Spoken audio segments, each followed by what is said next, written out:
हमारा जो आज का उद्देश्य है, सिंधु सेना द्वारा पूज्य संत श्री आसाराम जी बापू जिनके ऊपर 33 माह पुराना केस लगा हुआ है, मैं कहता हूं हिंदुस्तान के अंदर, इस लोकतंत्र के अंदर किसी के खिलाफ FIR होना अपराध साबित नहीं होता। ये लोकतंत्र की एक भाषा है, किसी के खिलाफ मुकदमा दर्ज करना। आरोप साबित अभी तक कोर्ट ने किया नहीं है, कोर्ट ने उनको दोषी माना नहीं है, ट्रायल चल रहा है। 33 महीने से अधिक का समय हो गया, 1200 दिन हो गए। पूज्य संत श्री आसाराम जी को जमानत क्यों नहीं? क्या इस टाइप का केस, इस तरह की FIR इस पूरे इंडिया के अंदर पहली FIR? क्या ऐसी FIR में पहले कभी जमानतें नहीं हुई? संत श्री आसाराम जी बापू को इस मुकदमे से पहले धमकियां मिलती रही, इतने करोड़ रुपए की फिरौती दे दो, नहीं तो हम तुम्हें तबाह कर देंगे, तुम्हारे खिलाफ मुकदमा करा देंगे।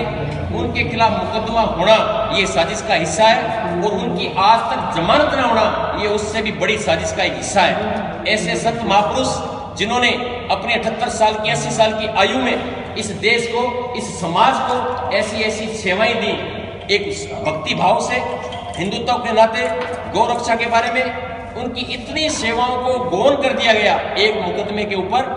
क्या एक मुकदमा बड़ा हो गया? उनकी दी गई सेवाएं, उनके किए गए कार्य छोटे हो गए?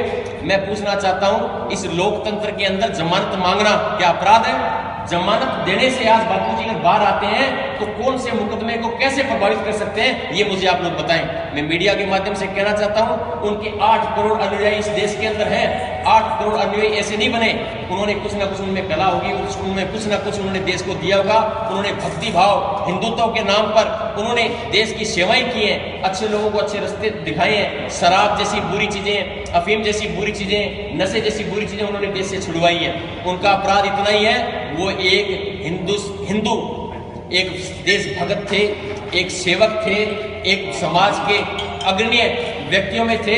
उनसे द्वेषता ऐसे लोग रखते हैं जिनको हो सकता है उनके कारण से बहुत से नुकसान हुआ हो। एक उदाहरण देना चाहता हूँ, उन्होंने ईसाई धर्म को, ईसाई हिंदू जो है वो ईसाई धर्म की तरफ कन्वर्ट हो रहे थे, उन्होंने सबसे बड़े अगर रोकने का प्रयास उन्होंने किया तो ये पहले आसाराम जी बापू हैं जिन्होंने हिंदुओं को ईसाई बनने से रोका। उसको उस समय से धमकियां मिल रही हैं। मैं ये कहता हूं, वो क्या अपराध जो लोग षड्यंत्र रच रहे हैं, वो क्या आसाराम जी को, बापू जी को जेल के अंदर ही बिना सजा मिले मार देना चाहते हैं?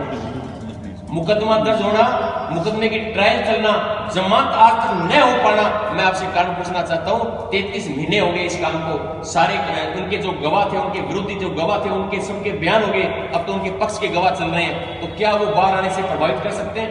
या तो आप ये कह दो हमने तो बिना गवाहों के, बिना डिसीजन के उनको आरोपी मान लिया और हम इसको अंदर रखेंगे, बाहर नहीं निकालेंगे, फिर तो हम मान लेते हैं कि आपका फैसला आ गया, या इसका फैसला दो या इसकी जमानत दो। नर्स ब्रेड बेटर लाई तो आसाराम बोले तुम खुद मक्खन जैसे। वो आदमी जो इस तरह के फेस कर रहा हो, 39 महीने से अंदर हो, इस उम्र में हो, उसकी एक रिपोर्ट आई है, उसके बारे में क्यों नहीं छापा? मैं रिपोर्ट लाया हूँ, ये एम्स की रिपोर्ट है, जहाँ वाक्य हुआ ही नहीं। ऐसी ऐसी चीज लिखने से पहले, दुनिया को भ्रमित करने से पहले करते को सोचना चाहिए। 39 महीना से जो आदमी जेल के अंदर पड़ा हो, उसको किसी के गाल टमाटर जैसे लगेंगे क्या? रोना आता है इस देश की मीडिया पर, रोना आता है ऐसे ऐसे ऐसे।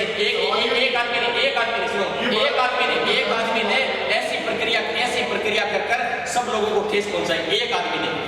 मैं इस केस में कभी भी इंटरेस्टेड नहीं था, ना ही मेरा कोई लेना देना था। तो हमारे समाज के अधिकतर युवाओं को यह मालूम है कि आसाराम बापू को सजा पड़ चुकी है। वो उल्टा हमसे बहस कर रहे हैं, आप इसमें सजा पड़ गई, आप क्यों मामले उठा? भाई उसको ये बात समझाने के लिए हमें प्रूफ करना पड़ रहा है, हमें प्रूफ हम पे भी नहीं है। मेरे को भी जानकारी नहीं थी कि सजा पड़ गई कि नहीं पड़ गई, हमें इस बात की कोई जानकारी नहीं। हमने 1 महीने के बाद तत्काल हमने कहा कि जोधपुर जाएंगे, जोधपुर पदाधिकारियों से मिलकर इस केस की जानकारी। हमने जो आश्रम की परिस्थितियाँ देखी वो अच्छी थी, जो बाहर की बातें सुनी वो बुरी थी, 10 तरीके की चीज़ थी। कल सारा दिन हम न्यायालय में भी खड़े थे। हमारा केवल मकसद ये है कि सच्चाई का है, जो हो गया, जो बीत गया वो ठीक है।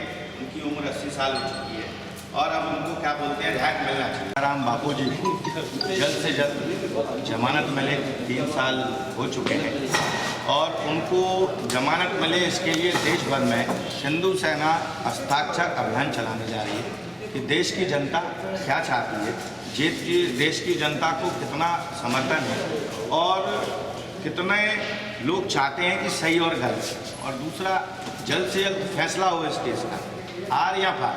जिन लोगों को बापूजी के अंदर रहने से फायदा हो रहा हो वो साजिश करता है, जो उन लोगों को जिनको बापूजी से नुकसान हो वो साजिश करता है।